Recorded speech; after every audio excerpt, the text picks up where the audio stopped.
네, 안녕하십니까. 흔적의 한국사 12번째 강의를 진행하도록 하겠습니다.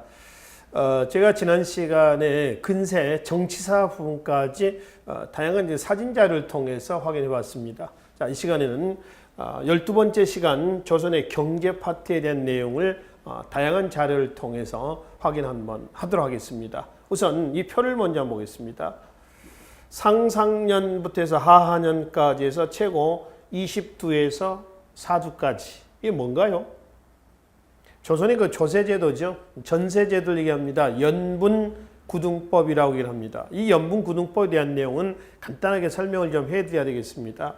국가 재정의 3대 근간 그러면은 전세, 공납, 역 이 세 가지 얘기를 하죠. 그 중에 전세입니다. 뭐 조선 초기에 태조 때죠. 태조 때 전세는 뭐였냐면은 납품 손실법이라고 그러죠. 이걸 거꾸로 읽어도 전혀 하등의 관계가 없습니다. 거꾸로 이렇게 읽는 걸 얘기합니다. 손실납품법 또는 납품 손실법라고 얘기를 한단 말이에요. 아시겠죠? 뭐냐면은 실제 수확량을 직접 관리가 가서 현장에 가서 조사해서 얼마를 10분의 1 수확량의 10분의 1을 거둬들인 겁니다. 그러니까 수확량에 따라서 10분의 1이니까 다 다르겠죠. 예를 들어서 뭐 충청도에서는 100가마 생산됐고요. 전라도에서는 50가마 생산될 수가 있겠죠. 예를 들면 똑같은 면적인데 그럼 100가마 생산된 지역은 10가마, 50가마 생산된 것은 얼마예요? 50분의 1만 거둬들이면 된다는 겁니다. 10분의 1만 내니까 5가마만 내면 된다 이렇게 되는 거죠. 그렇죠? 그래서 10분의 1을 거둬들였습니다. 그 다음에 이 납품 손실법 다음에 나온 것이 세종대 때의 공법. 공법은 세법을 공법이라고 그래요. 공법이 제정이 됩니다. 이 공법이 바로 뭐냐면은 전분 육등법하고요. 그 다음에 연분 구등법이에요. 자, 전분 육등법은 토지의 크기를 나눈다라고 하는 겁니다. 땅을 나눈다라고 하는 거죠. 몇 개 등급으로? 6개 등급으로 나눈다는 거죠. 이것은 기준은 토지를 나누는 기준은 토지를 기준해 가지고 1등전에서 6등전으로 나누는 겁니다. 그렇죠? 1등전에서 6등전. 연분 구등법이라고 그랬죠? 연분구법은 뭘 기준하면은 풍흉입니다.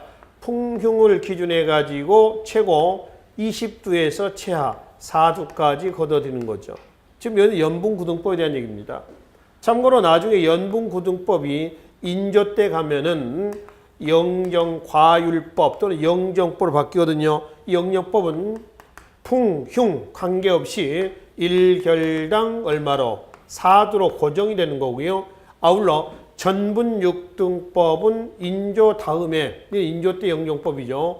효종 나오죠. 효종 복림대군 효종입니다. 효종대 때 가면은 양처 동일법으로 바뀝니다. 일결의 측량 면적을 동일했다 해서 양척 동일법이라고 그래요. 자, 여기서는 지금 뭐에 대한 얘기냐면은 이 연분구등법이란 전세제도입니다. 이 공법, 세법인데요. 세법인데 이런 봅시다. 세종 26년 1446년이에요. 우리나라 최초의 국민투표라고 하는 특징을 가지고 있습니다. 우리나라 최초의 국민투표입니다. 이거 공화정도 아닌데 웬 국민투표냐라고 하는 거죠. 근데 세종의 애민정신은 뭐 다양하게 기가 막히게 많이 나옵니다. 그렇죠? 그 중에 이것도 애민정책이랍니다. 실제 17만여 명의 여기 이제 일반 농민들도 들어갑니다. 의견을 다 물어요. 다 묻습니다. 17만 명이라고 하면은 굉장히 많거든요. 이는 그렇죠? 그래서 이제 그 중에 찬성이 몇 명? 9만 8천 명. 반대가 약 7만 4천. 그러니까 자 뒤에 떼버리고요. 찬성 9만, 반대 7만입니다. 거의 비슷비슷하잖아요. 그렇죠? 그래서 가결이 된 법이에요. 이 세법이에요. 세법. 이 조세제도, 전세제도 세법입니다. 그것이 만들어진 것이 지금 연분구등법입니다. 물론 이게 잘 지켜지지는 않습니다. 그럼 이거에서 이제 어떻게 세금을 거둬들이냐? 연분구등법에 의해서 예를 한번 들어볼까요? 자, 예를 들면은 경기도에 사는 A씨라고 하는 사람이 A라는 농부가 소유한 토지가 1등전 2결, 3등전 2결, 자 5등전 2결을 소유하고 있었다. 소유한 토지입니다. 토지예요. 자, 근데 그해 어느 해인가 그해 연분 등재에 의해서 뭐 하상년에 해당되었다면 A라고 하는 사람은 그해에 몇 두 또는 몇 말이 되겠죠? 의 세금을 전세를 내야 되느냐라고 할 때 조세 계산 한번 해볼까요? 그래서 하상년이라고 하는 것은 뭐냐면은 하상년 어디죠? 하상년이네요. 이렇게 되게 관계없습니다. 하상년을 다른 말로 몇 등급이에요? 이게 1, 2, 3, 4, 5, 6, 7, 8, 9죠. 그렇죠? 그러니까 이거는 7등급이 된 거죠. 다른 말로 7등급에 해당되었다면 얘도 관계가 없어요. 아시겠죠? 그럼 일단 연분 등기에서 하상년이라 한다면 즉 연분 구등법에서 전세를 계산해야 된다는 겁니다. 1등전 이게 A가 소유한 토지가 총 얼마인가 볼까요? 1등전 2결이에요. 3등전 2결입니다. 5등전 2결입니다. 총 몇 결인가요? 총 6결을 소유하고 있네요. 6결. 그렇죠? 그럼 하상년에 해당됐다. 7등전 하상년에 해당됐다면은 1결당 얼마를 내야 된다? 8두를 내야 한다. 그러니까 6결 곱하기 8두. 그럼 얼마예요? 48두의 전세를 내면 됩니다. 이렇게 계산합니다. 전세제도의 계산 방법이에요. 근데 여기서 하나 궁금한 점은 1등전 혹은 3등전 혹은 5등전이라는 토지가 있습니다. 1등, 3등, 5등전은 전세 계산할 때는 아무런 의미가 없어요. 아시겠죠? 아무 필요가 없습니다. 이거는 전분 6등법에서 토지를 기준해서 토지의 크기만 나누는 겁니다. 즉 전분 6등법은 이거예요. 토지가 이렇게 있습니다. 이것도 1등전이고요. 이것 1결이고 이것도 1결이고요. 이렇게 토지가 몇 개 등급으로 나눠 있다는 거예요. 총 6개. 하나, 둘, 셋, 넷, 다섯, 6개로 나눠 있다는 겁니다. 그러니까 뭐냐면은 이것도 1결이에요. 1결이지만은 이것도 뭐가 된다는 거예요? 1결입니다. 작은 것이 1등전이고 큰 것이 뭐예요? 6등전입니다. 그러면 1결과 6등전을 비교했을 때요. 어떤 토지가 더 비옥하다는 거예요? 1결 있죠? 이게 더 비옥하다는 거죠. 그렇죠? 작지만 여기는 크지만 1결에서 그러니까 여기서 생산량은 다 똑같습니다. 비옥할수록 토지는 작고 비옥하지 않을수록 토지는 크다. 이렇게 이제 구분하시면 된다는 거죠. 아시겠죠? 자, 이렇게 이제 전분 6등법을 구분합니다. 그러니까 이거는 전세제도 계산할 때 전분 6등법 나오면 필요가 없다. 그러니까 이 사람이 총 소유하고 있는 토지 총 결수 곱하기 하상년 7등급 얼마? 8두라고 했을 때 48두를 내면 된다. 이렇게 전세 계산하시면 됩니다. 아시겠죠? 그래서 앞으로 공무원 기출문제에서 이 전세제도 계산한 문제는 한 번도 없었습니다. 대학 수학능력시험에서 아주 초창기에 이런 문제 한번 출제가 된 적이 있었습니다. 지금 그 뒤로는 제가 대학 수학능력시험 하고요.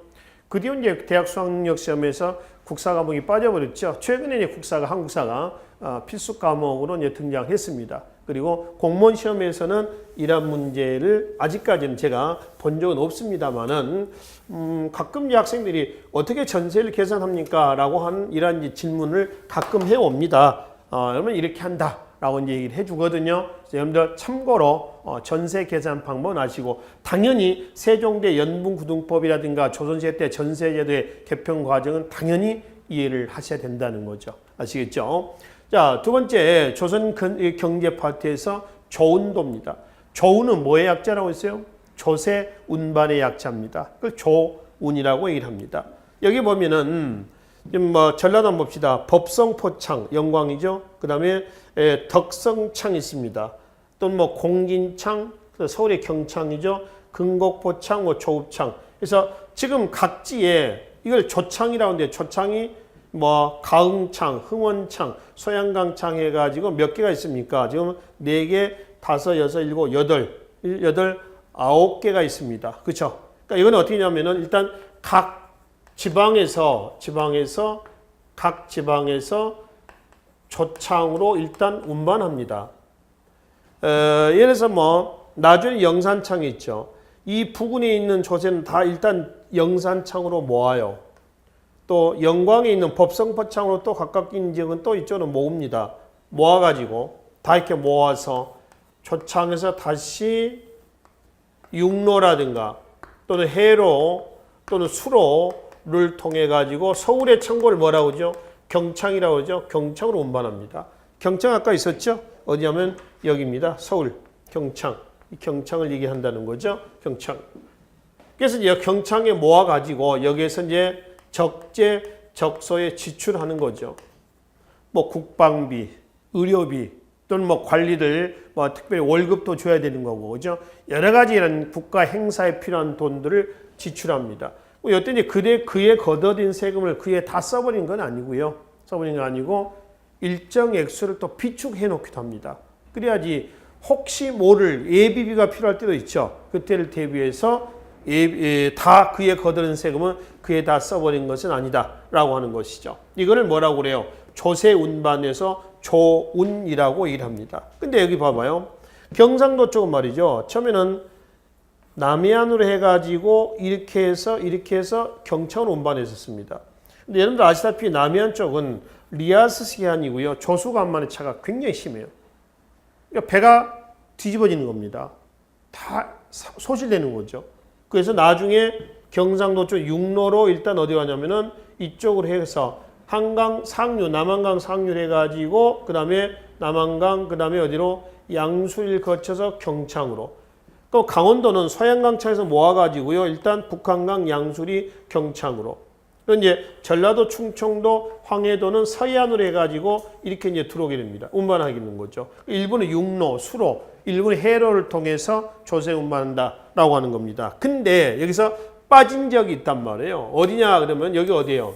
함경도 하고요. 여기는 평안도, 그 다음에 제주도입니다.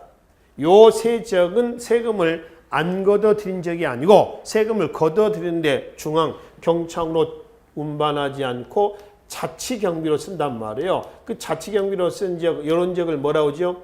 익류지역이라고 그래요. 그럼 이 지역은 어떤 용도로 자치적으로 쓰냐라고 하는 거죠. 여기서 거둬들인 것은 함경도에서 거둬들인 것은 군사비로 씁니다. 군사비. 평안도에서 거둬들인 것은 중국 사신이 왔다 갔다 할 때 길목 아닙니까? 그래서 사신 접대비로 쓴다는 거죠.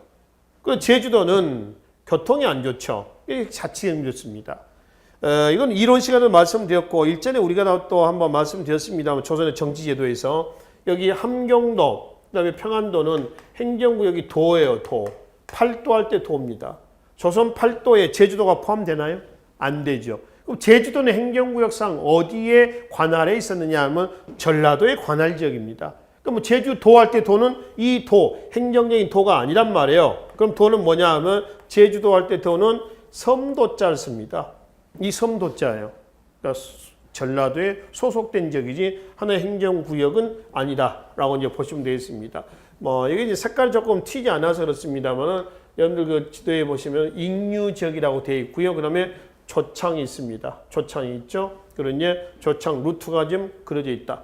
그런 이제 조선의 익류지역 그러면은 함경도, 평안도, 제주도 지역, 고려의 익류지역도 있었죠. 고려는 행정구역이 어떻게 됐어요?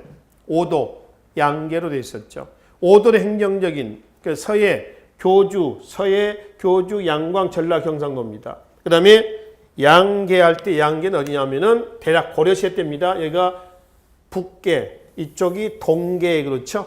이렇게 해서 여기는 조선의 익류지역처럼 똑같이 세금을 거두어 드리는데 중앙으로 운반하지 않고 자치경비로 씁니다. 여기가 양계, 익류 지역이었죠. 다시 요전 자치경비라고 하는 것은 군사비 용도로 쓴다. 이렇게 얘기를 하시면 되겠죠. 그래서 일단 여기서는 조선의 조운을 중심으로 해가지고 살펴봤습니다. 이 조운은 고려시대 때 또 익류제도와 같이 연관해서 여러분들이 이해를 하시면 될 것 같습니다. 아셨죠? 그래서 이거는 단순히 또 조운 자체가 어떤 그 세금만 운반하는 그런 기능만 한 건 아니고요. 문서 전달도 그 편에 문서 전달로 같이 합니다. 그러니까 조운은 중앙 집권하고도 또 관련이 돼 있다라고 얘기를 하는 것이죠. 그렇죠? 자, 그러니 책을 하나 봅시다. 농사직설입니다. 세종대 정초라는 사람하고요, 이 변여문이라고 하는 사람이 쓴 책인데 농사직설 이렇게 있습니다. 현재 우리나라에서 간행된 농서 중에서 가장 오래된 농서예요. 그럼 고려시대 때, 여러분들 고려시대 때에 농서 편찬 됐었을까요? 안 됐었을까요? 고려도 중농 정책을 쓰고 있었거든요. 근데 고려시대 때 농서 편찬은 없습니다. 단 충정왕대 때에 이암 충정왕대 때 이암이라는 사람이 원나라에서 농상집요죠. 뭡니다. 농상집요라고 하는 농서를 가지고 와서 소개를 한 적은 있어요.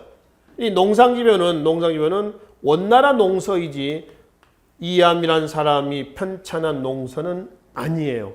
그러니까 고려시대 농서 편찬 있다 없다? 없다. 그러면 우리나라에서 가장 최초의 농서는 뭐냐? 바로 세종대 때의 중농정책 결과 나와서도 뭐죠? 농사직설이 가장 오래된 현존하고 있는 가장 오래된 농서다라고 얘기를 하시면 되겠습니다. 그래서 고려 농서하고요 같이 비교 좀 하시면서 이것도 살펴보시면 되겠습니다. 아셨죠? 자, 그 다음에 목화하고요, 이 물레입니다. 목화하고 물레인데 저쪽에 이제 여러분들 보시기에 왼쪽 사진을 좀 잠깐 보시면 이게 목화입니다. 목화인데요. 여기 이제 목화 솜이 보이시죠? 솜 하얗게 나와 있는 보입니다. 하얗게. 근데 이건 아직 파랗습니다. 보시면 뭐 열매 같아요. 살구 있죠, 살구. 살구 그런 열매처럼 보입니다. 이거를 뭐라냐면은 살구처럼 이 열매를 다래라고 합니다. 다래가 여물면 이제 쩍 벌어져요. 익으면은. 그러면 이제 익으면서 솜이 나옵니다. 이 안에 솜이 있거든요. 이 솜은 벌어지기 전에 안에 있는 다래를 따가지고요, 까먹으면 솜사탕과 같습니다. 굉장히 달아요. 촉촉한 물이 많이 들어있습니다. 거의 솜사탕 수준이라고 보시면 됩니다. 요즘의 시골에서는 이런 걸 잘 이제 생산하지 않습니다. 예전에 저희 초등학교 다니고 그럴 때만 해도 보면요, 밭에 이걸 많이 심었어요. 이제 그때는 군것질하는 그런 문화가 별로 만들어지지 않는 그런 시절이기 때문에요. 학교 이제 왔다 갔다 하면서 말이죠. 그러면 밭을 지나다 이렇게 논 지나고 이렇게 하면서 시골에서 말입니다. 다래를 한 주먹을 따요. 그래서 포켓에 담아 놓습니다. 오며 가며 먹어요. 까서 먹는 겁니다. 그리고 솜에 이제 아주 달달한 물들이 많이 나온단 말이에요. 솜에서 나오는 그 물을 빨아먹고 버리죠. 이렇게 했습니다. 따라 먹다가 이제 주인한테 걸리면은 많이 좀 얻어 터지기도 하죠. 이건 뭐냐면 농사 자체니까요. 그래서 솜이 이제 벌어져 가지고 솜이 나오면은 다 뜯어 가지고요, 솜을 타죠. 솜을 타서 이불도 만들고요. 또 그 솜을 가지고 또 실도 만들어요. 실을 만드는 기구가 있습니다. 이걸 뭐라 하냐면은 물레라고 합니다. 물레. 아시죠? 물레입니다. 이 물레의 발명자가 누구냐 그러면은 문례라고 하는 사람이었는데, 문례입니다. 문례가 물레가 됐다라고 하는 설도 있습니다. 그럼 문례는 누구냐면은 이 목화를 우리나라에 전달한 사람이 누구예요? 소개한 사람이 고려말 문익점이죠. 문익점. 그렇죠?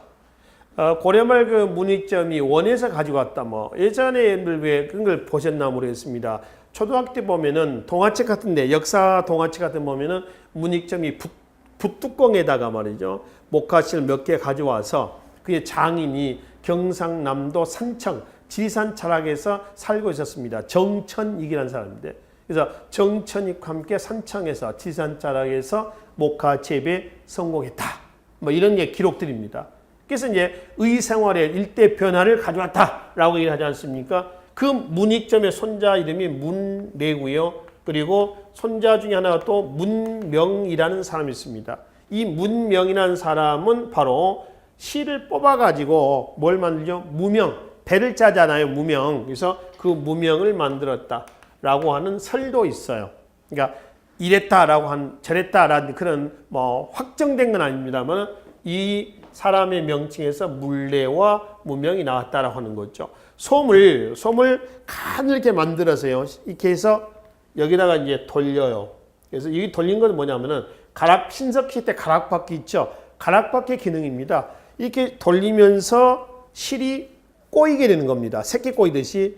그래서 실이 여러 가닥 꼬이다 보면은 실이 굉장히 단단해지는 거죠. 그래서 그걸로 이제 바느질도 하고요. 이렇게 했었습니다. 이거를 물레라고 그러고요. 물레는 목화를 가지고 실을 뽑을 때 실이 이제 감겨지는 겁니다. 감겨지는 기구죠. 그래서 실을 뽑을 때 쓰는 기구를 얘기를 합니다. 지금 뭐 박물관이나 가야 이런 기구들을 물레를 눈으로 이제 볼 수가 있습니다만은 예전에는 이제 거의 가정의 시골 같으면은 다 하나씩 있었습니다. 배도 짜고요, 배틀도 있고요, 뭐 이랬던 기억들이 나네요 보니까. 자, 여기서 고려말 원의 영향을 받았었던, 그래서 의 생활에 일대대에 변화를 가져다 줬었다라고 하는 뭐죠? 목화하고 물레에 대한 설명이었었습니다. 자, 근세 경제에서 마지막 화폐 얘기를 좀 하고 넘어가겠습니다.